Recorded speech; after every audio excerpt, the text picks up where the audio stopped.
ఇప్పటికీ ఆయన still ప్రజారాజ్యంగా continue చేస్తే ఈ రోజు ఉండేవాళ్ళు కదా. 2014 ఆయన సీఎం అండి. కానీ ఎందుకని వెళ్ళిపోయి ఉంటారంటారు మీకున్న అనాలిసిస్ ప్రకారం? 2009 తర్వాత అంటే పార్టీ పొజిషన్ చూసారు.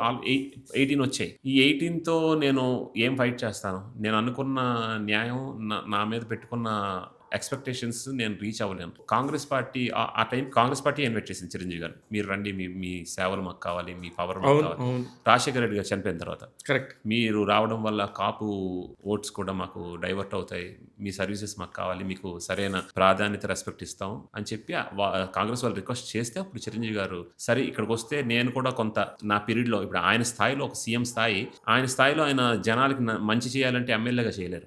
కరెక్ట్. సో ఇక్కడ కాంగ్రెస్ పార్టీలోకి వచ్చి సెంట్రల్ మినిస్టర్ లాంటి స్థాయి ఉంటే ఆయన అనుకున్న సేవ చేయగలరని చెప్పి ఆయన ఒక్క విషయంలో కాంప్రమైజ్ అయ్యి వచ్చారు. కానీ చాలా మంది ఏదో పదవి కోసం వచ్చేసారంటే మెగాస్టార్ అనే పదవి సెంట్రల్ మినిస్టర్ కన్నా, సీఎం కన్నా వాటన్నిటికన్నా ఎక్కువ. సెంట్రల్ మినిస్టర్, సీఎంలు వస్తుంటాయి పోతుంటాయి. మెగాస్టార్ అనేది ఎప్పటికీ శాశ్వతమే. ఆయనకి రెడ్ కార్పెట్ అనేది ఎప్పటికీ శాశ్వతమే. ఆయన కొన్ని లక్షల వేల మంది గుండెల్లో ఉండేది శాశ్వతం.